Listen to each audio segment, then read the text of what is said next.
Hello and Happy New Year. Welcome to the first edition of Currently in Quincy for 2021. I'm Joe Catalano, and on today's program, some fun. We will learn about a musical duo based right here in Quincy called Lyrical. First, though, we'll check out weather and news for you. Currently in Quincy, kind of cloudy out there, 33 degrees. Might see a rain and or snow shower anytime today with temperatures in the mid to perhaps upper 30s. For tonight, mostly cloudy and a low down around 30 degrees. Kind of the same thing for tomorrow, really. Maybe a flurry, maybe a sprinkle. Temperatures tomorrow in the mid, maybe even upper 30s. Looks a little better for Wednesday. Some sunshine starts to break through with a high near 40 degrees. I think Thursday is the pick of the week this week with lots of sunshine.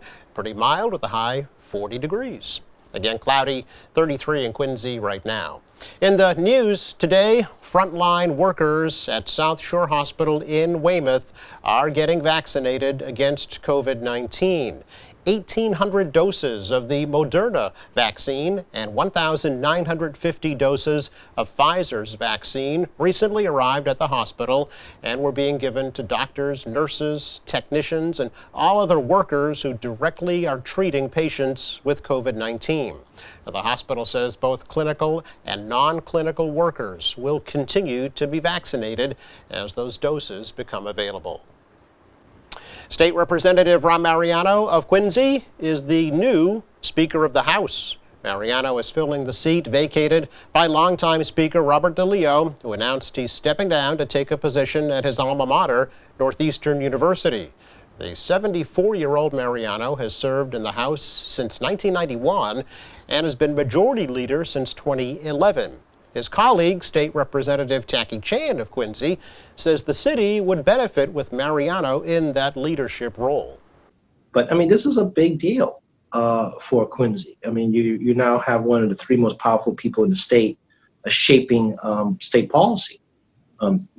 Speaker of the House represents not just Quincy, he represents the House. And I think it's going to be an adjustment for Quincy folks to understand that Ron now represents the entire branch of government for the state of Massachusetts. That's actually part of the job.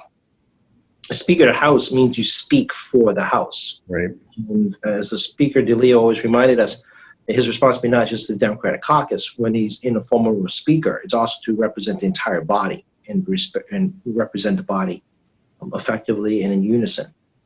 So he was going to have to make trips to places like Springfield and Wilmington and New Bedford and Fall River and Provincetown and Salem. And Mariano would be the third Quincy resident to be House Speaker since colonial times. Colonel John Quincy, for whom the city is named, held that post from 1729 to 1741. And John Hancock held the position for 1 year in 1779. Quincy Mayor Thomas Koch is vowing to keep up the fight against plans by the city of Boston to rebuild the Long Island Bridge. Koch's comments come after a Suffolk Superior Court judge recently overturned a decision by the Quincy Conservation Commission that denied Boston a special permit needed to rebuild the bridge. The commission had argued that Boston's plans for a new bridge would harm sensitive wetlands. Koch says the city will likely appeal that ruling and is also pursuing other legal avenues to prevent a new bridge from being built. Quincy argues that a new bridge would create dangerous traffic in Squantum and North Quincy. Koch also worries that Boston has plans for larger developments on Long Island. A Holbrook teenager has been charged with having a stolen loaded gun in his car after a motor vehicle stop in Quincy recently. State police pulled over 19-year-old Nick Cornet on the expressway for erratic operation, then discovered the loaded Ruger 9mm pistol on the rear floor.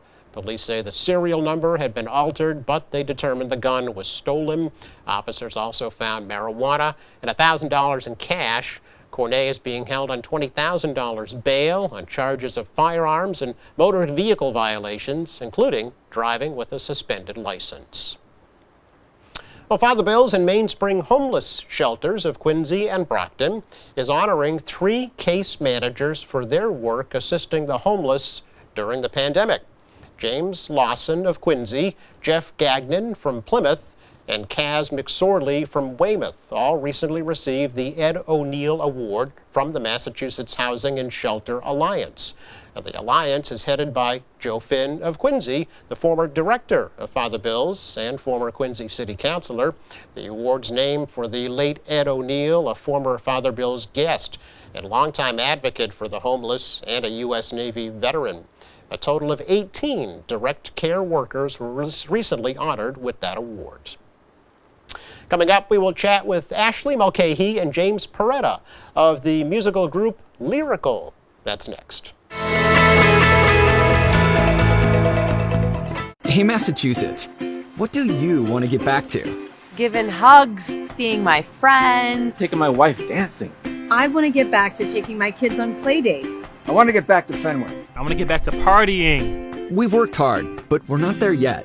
So we still need to wear a mask that covers your nose and mouth. Keep our distance, at least 6 feet apart. And get tested. It's free and available. We can get back masks. Learn how at mass.gov/getback. I hear someone go, "Didn't it come from you guys?" Strangers cough at me. Move away from me. Someone spit towards my direction. All the stereotypes that we've worked so hard to break are just going to be reversed.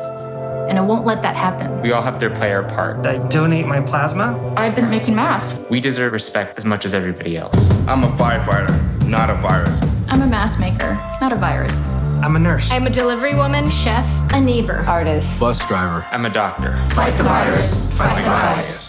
Fentanyl has been found in street drugs like heroin, cocaine, and counterfeit pills, and it's deadly. It's become the leading cause of drug overdoses in Massachusetts. So if you see someone overdosing, call 911 for help immediately.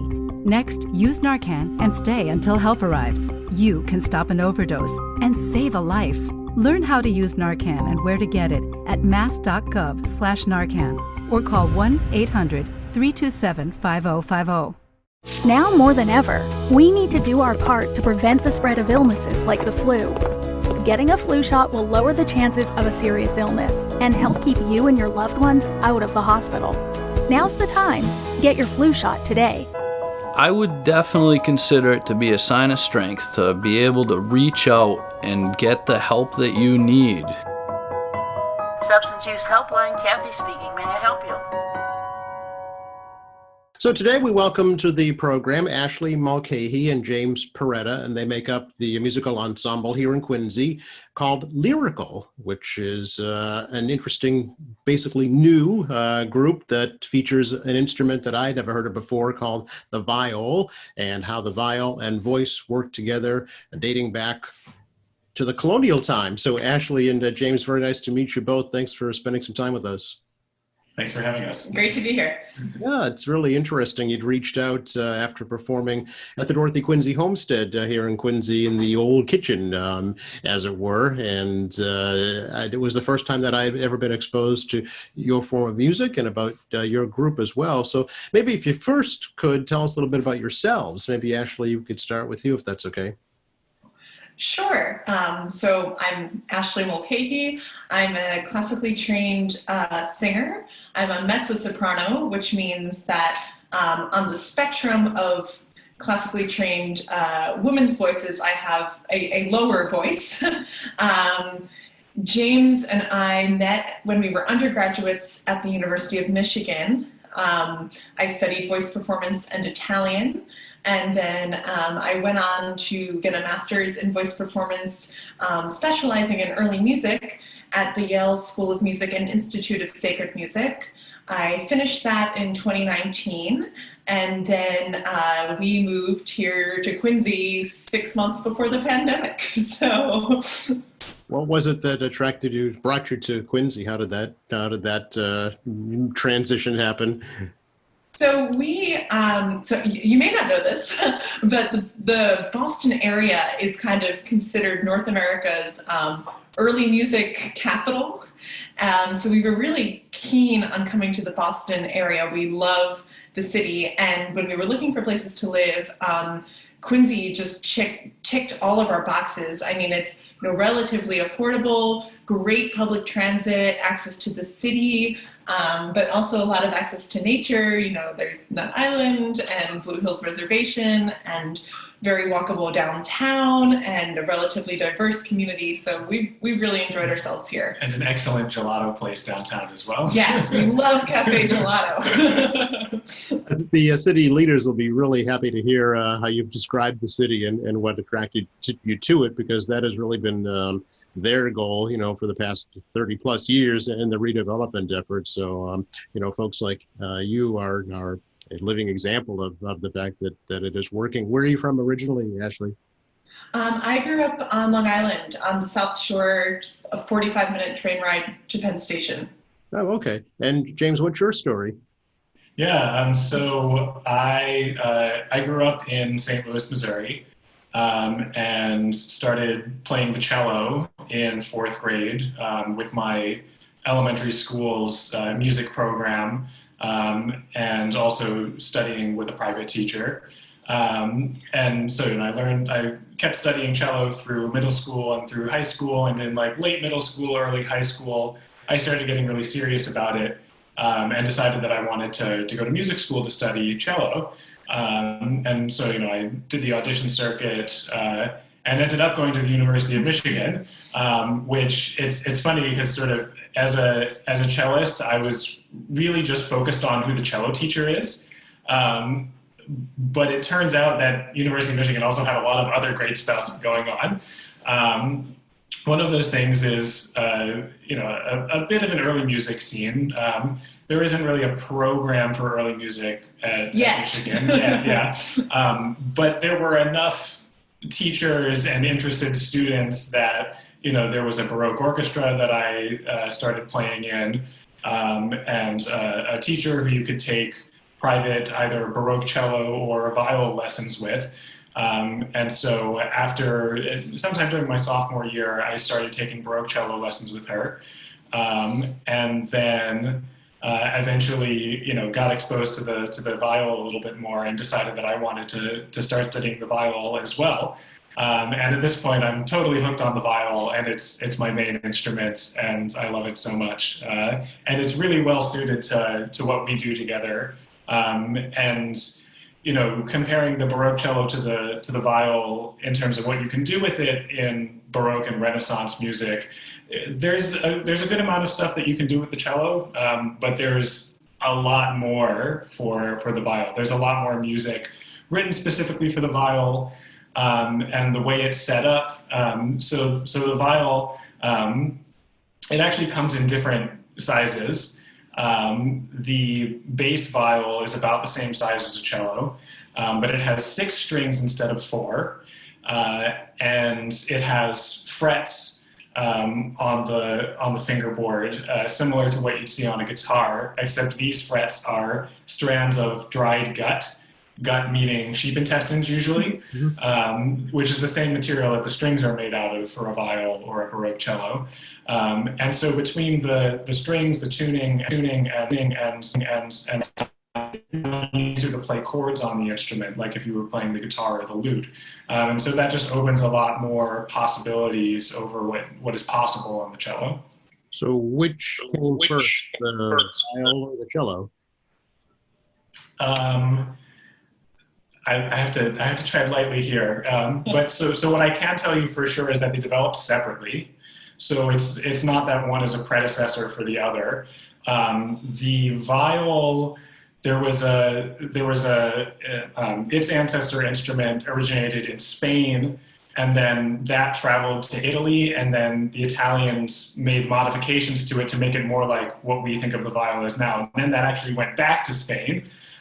Whereas the cello comes from an instrument that they called the bass violin, which looks almost exactly the same as a cello. It's a tiny bit smaller and it's tuned differently. So I couldn't necessarily pinpoint for you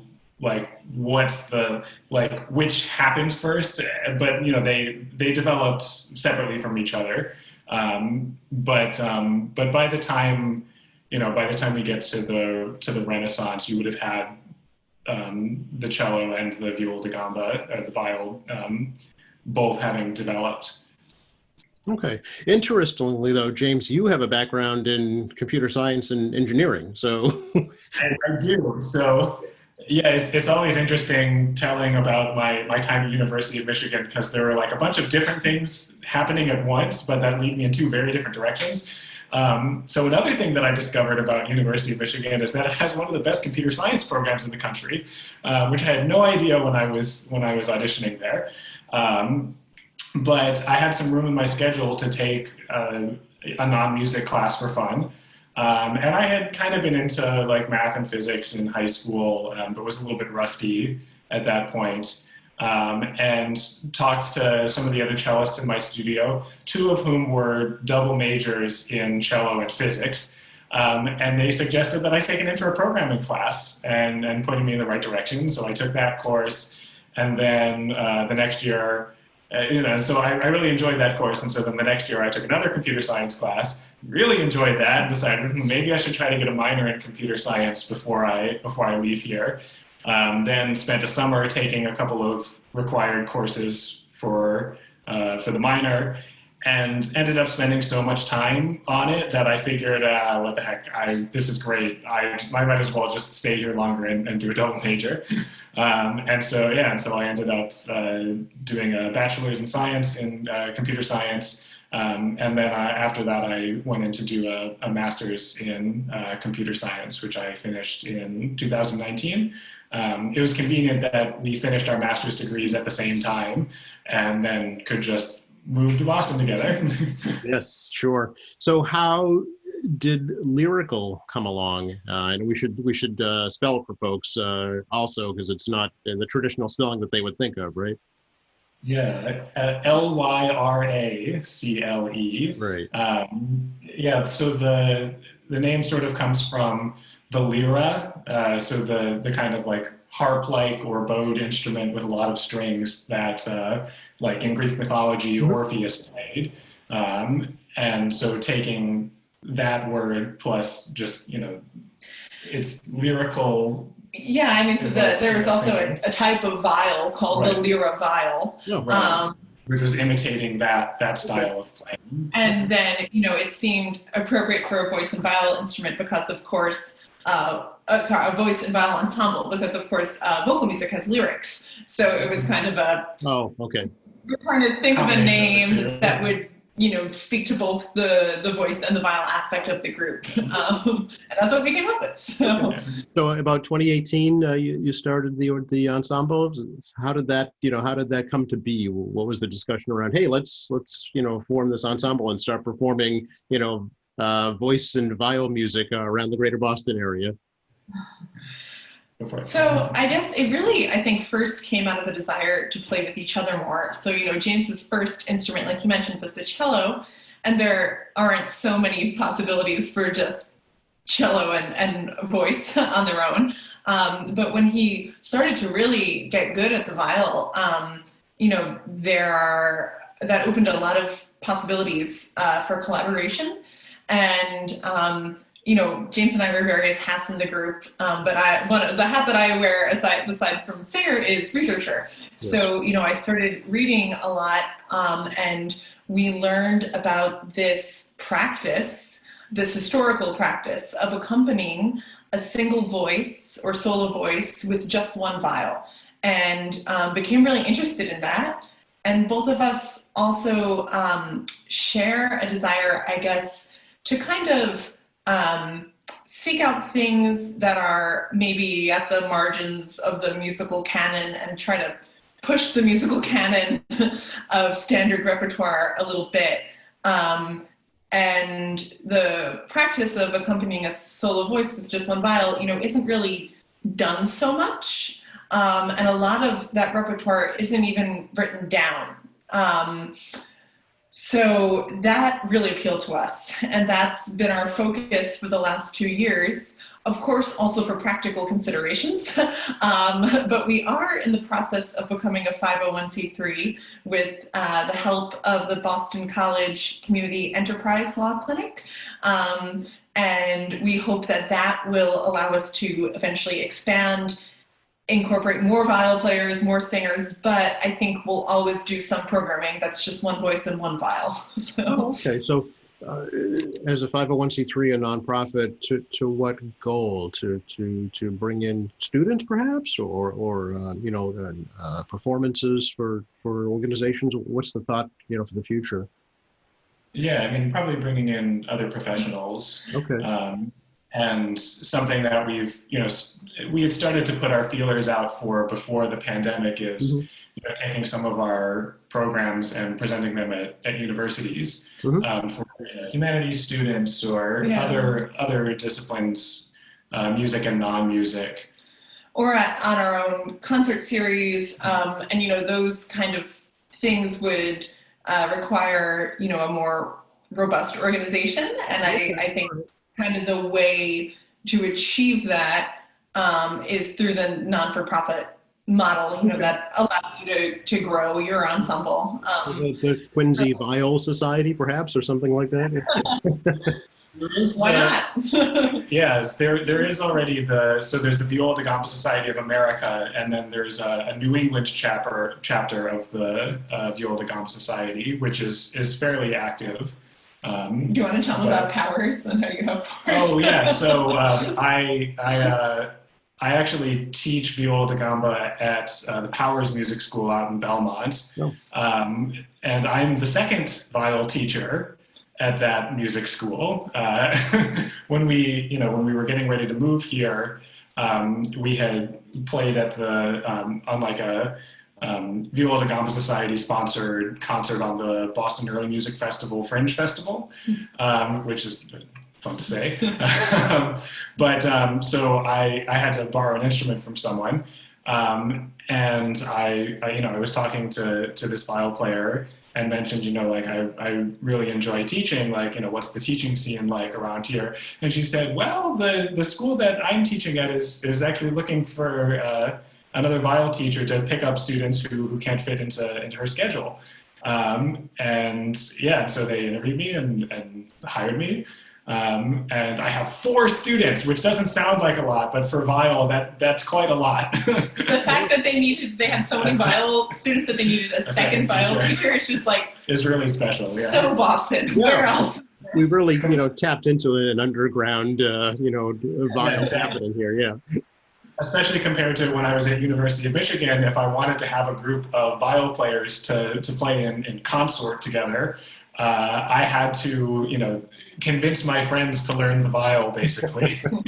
Well, I guess it kind of makes sense, here we're colonial era, Boston certainly, founding of the country, and you would think that, music that came over from England would start in this area of the country. So I guess that's, not totally surprising. The fact that young people such as yourselves are so interested in it and are bringing some of the oldest types of music, here in the 2020, 2021 era, I think is a story worth telling. Yeah, thank you. Yeah, it's interesting to think about because the evolution of what we now refer to as classical music, there are huge dramatic differences between what music was like in the Renaissance and what classical music is like now. It might as well be a completely different genre of music. The priorities have shifted so much, and the musical styles. I mean, the music that we do is really made for smaller spaces, whereas modern classical music today is meant for big spaces like Symphony Hall, and the way that the Renaissance music sounds compared to of course contemporary classical music is intentionally just doing whatever you can, but even compared to romantic music or early 20th century music, just the way that Renaissance music sounds and feels is so different, and a lot of times, and in some ways, some of the musical language almost has some of the musical language of Renaissance music almost has more in common with some popular music today than classical music that we hear today. Yeah, you performed at the Dorothy Quincy Homestead in the kitchen, right, which was a part of the original structure of the property. So how did that performance come to be? Oh, yeah, that was such a cool experience. So we, with the onset of the pandemic, we pretty much did not leave Quincy and really got a chance just to, explore things that we were kind of too busy to explore around here during the first 6 months of our time here, when we were, both starting new jobs and I was trying to get freelance work and all these things, and just became really interested in the local. And, we were curious if we could find out anything about, the viol in 17th century. Well, we started with Quincy and then we expanded, to Massachusetts. And it kind of just grew out of a desire to, connect what we do to our community. Yeah. And also, so we're trying to figure out something about the history of the viol and music making and Massachusetts and local. And we thought, all right, well, the viol was a hugely popular instrument for amateur musicians in England, at home playing. And was that the case here? And we found some evidence that it was, and it just seemed to fit so perfectly because with the pandemic, all we've been doing is making music in our apartment and in our home. And we wanted to connect that experience to a larger historical and local narrative. So we started reaching out to the, historic homes here in Quincy, and the women who look after the Quincy Homestead were so excited about the idea, and they just, were really wonderful to work with and gave us access to record that music in the Quincy Homestead. And, as Americans, it was a really rare and special experience to record 17th century music in a space that is a 17th century space. I know they're abundant in Europe, but not so much here. Right. So, playing music that was really fitting for that space in a historical way was just so special. And, we hope to one day be able to do that with a live audience. This is just us and a camera guy who was, Yeah, that's what I wanted to ask, actually. Post-pandemic, what do you envision for Lyrical? Yeah, we're absolutely gonna do some concerts in spaces in Quincy. Definitely at the Homestead. What's the name of the church in? Well, that we have to say. Right, that's another thing. But we're going to explore possibilities. So there are some really cool spaces. There are really cool historic spaces that we would love to play in. We kind of hopefully when we're a 501c3 we can grow the ensemble and continue playing on existing concert series. But we'd also like to start our own concert series, and it would be great if possible to do that somewhere here in Quincy. Right now, like we mentioned, this is such a hot spot for music pre-1700, but to the best of our knowledge, not much of that activity happens in Quincy, which is a pity because it is happening in places that are equidistant from Boston and transit accessible, like Brookline or Cambridge or Newton. So it'd be great to have some of that going on here too, since it is such a particular thing to this area. Yeah, well, I don't see why not. Absolutely, you can be part of the renaissance of the city of Quincy, for sure. One of the overriding themes that's been coming up as we've been chatting is you're both curious. I keep hearing curiosity. So do you consider yourselves also, in addition to musicians, musical historians? The terminology is a little bit tricky. We don't want to put ourselves in a particular box, but we're sort of we're somewhere in between, you know, pure performance and pure music history or musicology. Yeah, I mean, it's tricky. I would not call myself a scholar. I do not have a PhD. You know, there are people who have PhDs in musicology and are musicologists and have a level of specialty and a skill set that I do not have. But I would call myself a scholarly singer. And we're both very interested in something called historically informed performance, which is the idea. I mean, it is pretty much what it says it is. You know, the idea that you know, history and research is informing your musical choices and the way you approach your musical production and performance, if that makes any sense. Yeah, no, I understand. Yeah, putting it in context of when it was new, right?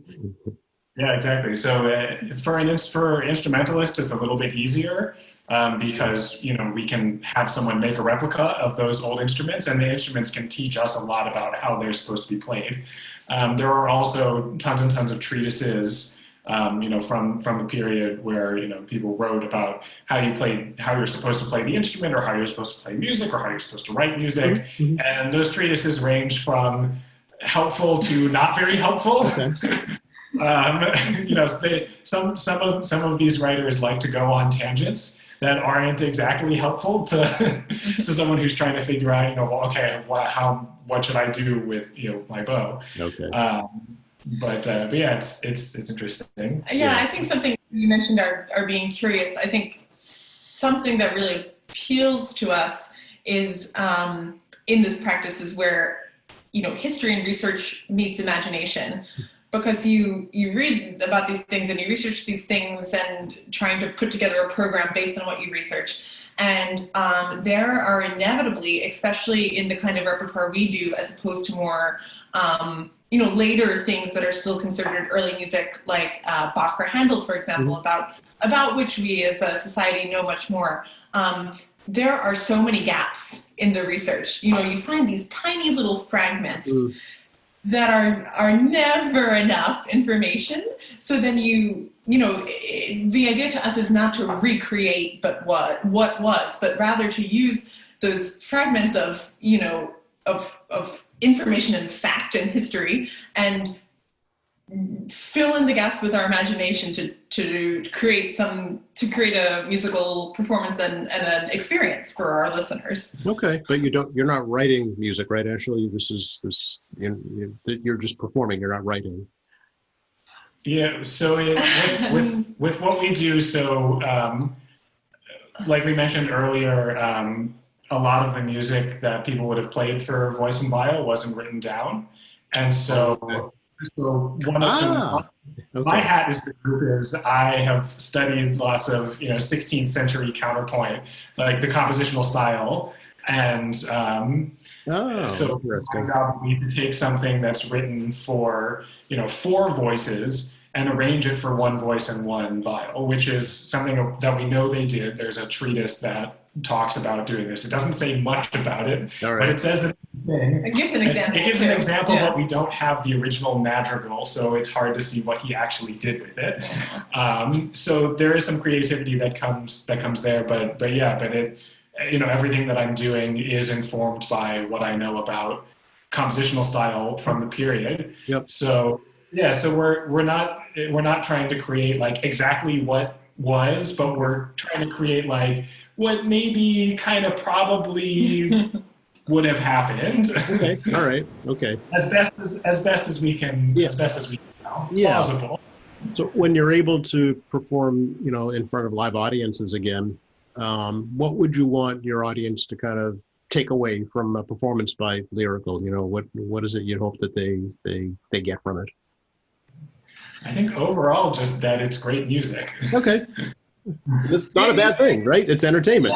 No, I mean, yeah, it's not, you know, I just want people to like it. And if they learn something about the history too, that's great. Okay. Yeah, I mean, you know, you want to create a program that's enjoyable and accessible to someone who has not done hundreds of hours of reading about this stuff like we have.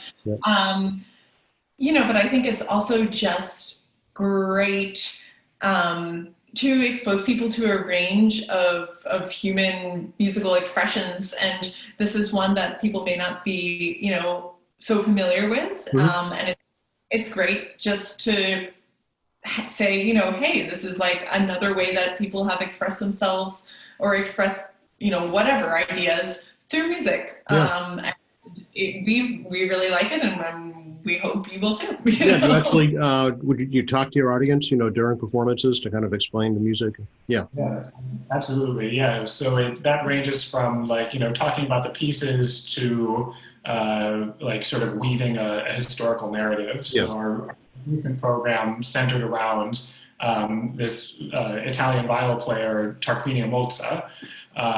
And so throughout the program, you know, we're sort of saying little, Oh, very good. Yeah, she was a viol player and a singer, and she accompanied her own singing on the viol. And so, you know, between, you know, the sets on the program, we, you know, would include sort of narrative about her life and her career. And it depends a lot on the audience too. You know, we've done some performances for very general audiences, and then some for you know, other really nerdy early music people, and that very much dictates you know, the kinds of things we say about the music. So. I get you. Yeah. You don't happen to have a viols handy you could show us, do you, James? Just kind of give folks a sense for what it's like. Okay. So this is real life television, folks. Ashley, let me ask you: do you have any performance planned post pandemic already? Like you know, something that you really want to share with folks? Yeah, I mean, it's, you know, I'm one of the choral scholars at Marsh Chapel at Boston University. So I really hope to be getting back to that as soon as the pandemic's over. That's been wonderful in the 6 months I was able to do it.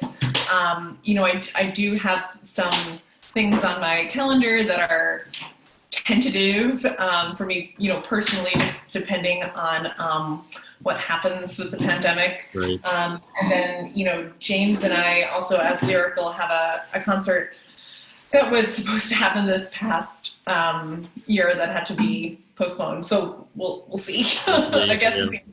Yeah. Okay. Yes. Show and tell. So here I have my bass viol. Okay. So those are the frets on the neck, and you can see it has. See that? Yep. And this is my treble viol, which you can see is a lot smaller. Okay. Still 16, still has frets. One of the cool things about these instruments. One second. One of the cool things about these instruments is that sort of the craftsmanship tends to be more artistic than what you see on, you know, typical cellos, violins. So on the, let's see, do I have the direction right? Yeah, on the back of the peg box here, we have this carving of this sea monster and flowers. So carvings, you know, of things like this or flowers or other designs are very common on viols. You can also see the scroll is carved out rather than a solid piece. Yes. Sometimes you can see heads on the scrolls, like a demon head or a this or that Greek god, or I think the queen in some cases. Oh, interesting. But yeah, the instruments are very, very artistically made. Beautiful. And they match, you know, one interesting thing is that there's kind of a size of viol that corresponds with different voice parts, you know, so the treble viol, which he just showed you, you know, would correspond with a soprano, you know, highest female voice range, although it is a bit more expansive than the voice and range. But, you know, there is a size of the voice that corresponds with the alto voice and the tenor voice and the bass voice, etc. Saxophones are similar, right? The different sounds are different sizes. Sure. So, you know, there is a lot of music that you can do in which you kind of have a vocal choir and a choir of viols, so to speak. Sure. A consort of viols. Yeah. Interesting. And anything else you'd like folks to know about Lyrical right now? Yeah, I guess that's it. I mean, we do have a website, lyricalmusic.com, and they can find us on Facebook and Instagram and YouTube and all that. And if they're interested in our work, it's out there. I don't know. Anything else? No. I really appreciate your time. It's been a lot of fun learning and talking to you both, and hopefully we'll get to see you perform live very, very soon here in Quincy. Thank you for having us. Thank you very much. It's our pleasure. Okay, be well.